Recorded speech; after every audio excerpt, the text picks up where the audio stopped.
সাতক্ষীরা শ্যামনগর কালীগঞ্জের একজন জামাতের এমপি, নাম তার গাজী নজরুল ইসলাম, একটা ভিডিও ভাইরাল হয়ে গেছে। সামাজিক যোগাযোগ মাধ্যমে একটি ভিডিও ভাইরাল হয়ে গেছে। ভিডিওটা দৃশ্যটা আপনারা সবাই দেখেছেন। সেটাই ভিডিওটা হচ্ছে একটি যুবতী মেয়েকে নিয়ে তিনি একটি হোটেলের মধ্যে অবস্থান করছিলেন।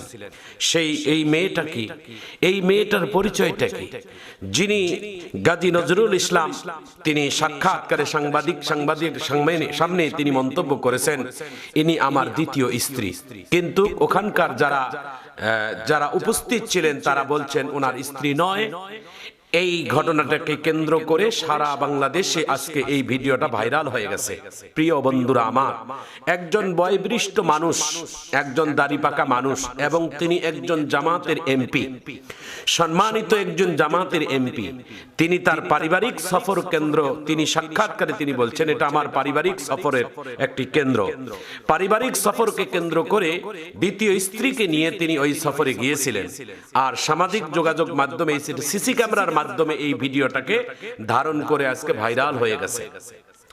আমরা সাধারণ জনগণ এটা এইটুকুই আমরা বলতে চাই, ঘটনাটাকে তদন্ত করে সুষ্ঠু বিচারের আনা হোক। যদি এই গাজী নজরুল ইসলামের যদি দ্বিতীয় স্ত্রী যদি না হয়, যদি তার দ্বিতীয় স্ত্রী না হয়, যদি তিনি অন্যায় বা কোনো গুনাহের কাজে লিপ্ত হয়ে থাকে, তাহলে তাকে আইনের আওতায় এনে পুরা মুসলিম জাতির উম্মার সামনে এনে বিচার করা হোক। আর যদি তদন্ত করে যদি তার দ্বিতীয় স্ত্রী প্রমাণিত হয়ে যায়, যারা ষড়যন্ত্র করেছে তাদেরও মুখগুলোকে প্রকাশ করা হোক, তাদেরকে উন্মুক্ত করা হোক, তাদের এই ষড়যন্ত্রের জালকে যারা মানুষের কাছে প্রকাশ করা হোক। আমরা সাধারণ জনগণ এটাই আমরাই বলবো। প্রিয় বন্ধুরা আমার, গাজী নজরুল ইসলামের যদি সুষ্ঠু তদন্তে যদি তার স্ত্রী হয়ে থাকে, তাহলে তো গাজী নজরুল ইসলামকে আমরা আহলান ও সাহলান বলে আমরা তাকে ধন্যবাদ জানাই।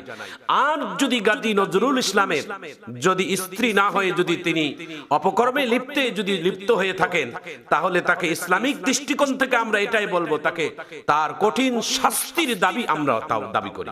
সে জামাতের হোক, আর সেই বিএনপির হোক, আর সেই জাতীয় পার্টির হোক, আর যে খেলাফত মজলিস হোক, আর ইসলামী আন্দোলন হোক, অন্যায় যারা অন্যায় করবে তাদের অন্যায়ের সাজা দিতেই হবে। খলিফাতুল মুসলিমিন হযরতে উমর রাদিয়াল্লাহু তাআলা আনহুর একমাত্র সন্তান আব্দুল্লাহ, তার নিজের সন্তান অপরাধ করার পরও ইসলামিক দৃষ্টিকোণ থেকে হযরতে উমর রাদিয়াল্লাহু তাআলা নিজের সন্তানকেও তিনি বিচার থেকে ছাড় দেননি। ইসলাম কারো মুখ চোখ দেখে না, ইসলাম মানুষের কোন চেহারা দেখে না। ইনসাফের বিচার করতে হবে, ইনসাফের বিচার। ইসলাম ইনসাফের বিচার দেখানোর জন্য এটা আমরা অনুরোধ জানাই যে আজকে যে ভিডিওটা আমরা দেখেছি, আমাদের অন্তরটা কেঁপে উঠেছে। তিনি একজন বয়স্ক মানুষ, আবার তিনি একজন ইসলামী দলের একজন নেতা।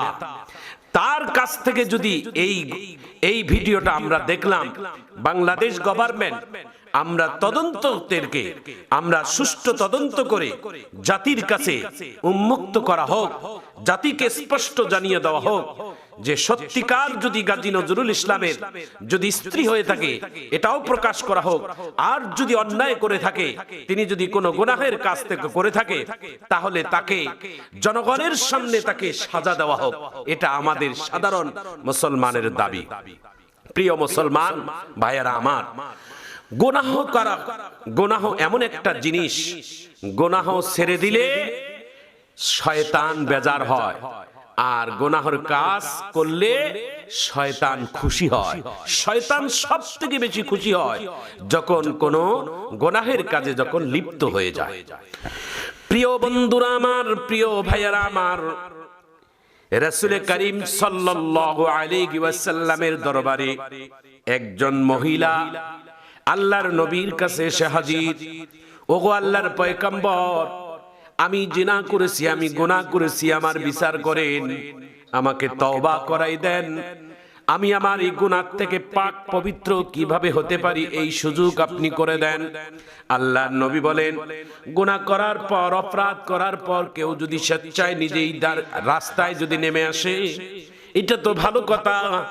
কিন্তু আল্লাহ রাসূল বলছেন জেনা ব্যভিচার করার পরে তুমি যেই যে লোকটির সাথে ব্যভিচারে লিপ্ত হয়েছো, তোমার পেটের ভিতরে সন্তান এসেছে, এই সন্তান তো নিষ্পাপ, এই সন্তানের নিষ্পাপই পেটে থাকা অবস্থায় তোমার এই বিচার আমি করতে পারি না। তুমি ততদিন অপেক্ষা করো, ততদিন অপেক্ষা করো, যতদিন এই সন্তানটা পৃথিবীতে আসবে না ততদিন তোমাকে অপেক্ষা করতে হবে। রাসূল সাল্লাল্লাহু আলাইহি ওয়াসাল্লাম ওই জেনাকারী মহিলাটাকে তাড়িয়ে দিলেন। আল্লাহর নবীর দরবার থেকে কাঁদতে কাঁদতে মহিলাটা চলে গেলেন বিশ্ব নবী দরবারে।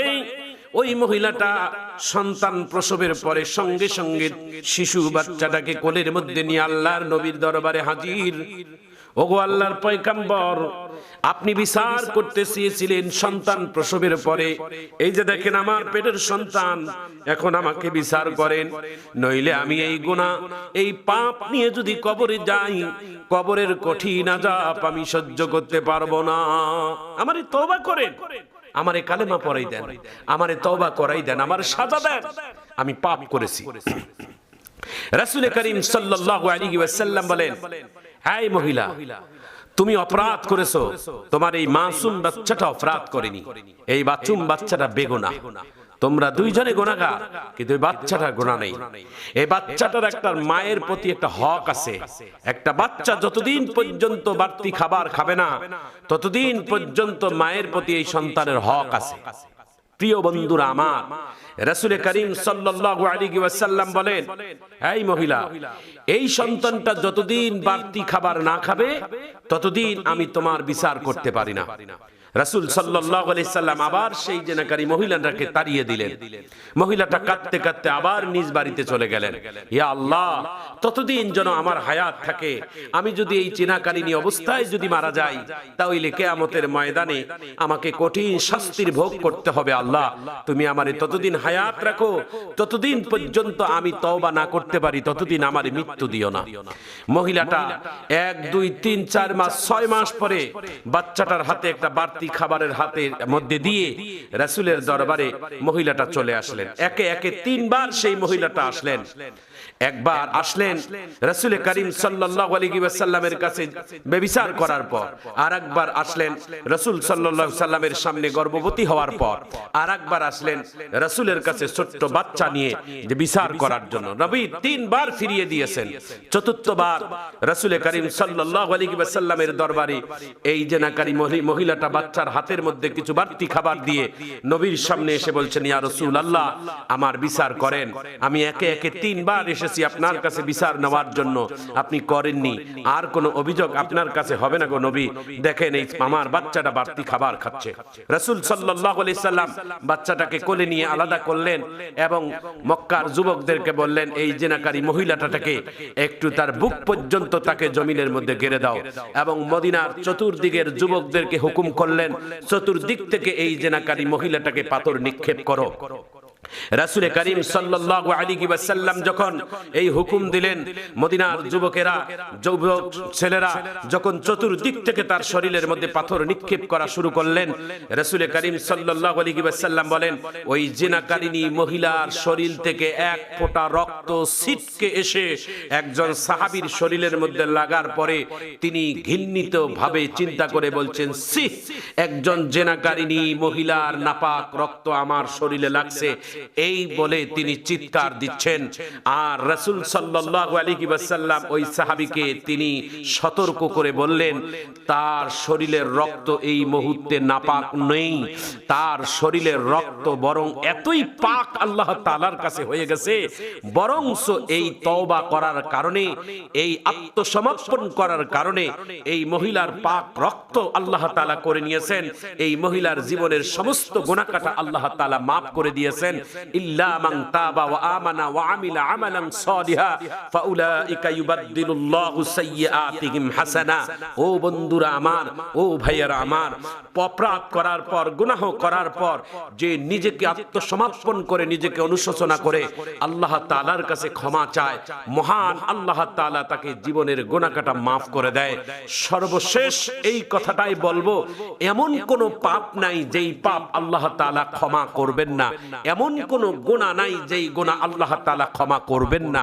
আল্লাহ তাআলার কাছে আমরা সবাই মিলে তওবা করি, মাফ চাই। মহান আল্লাহ তাআলা যেন আমাদের জীবনের গুনাহ কাটা আল্লাহ তাআলা যেন মাফ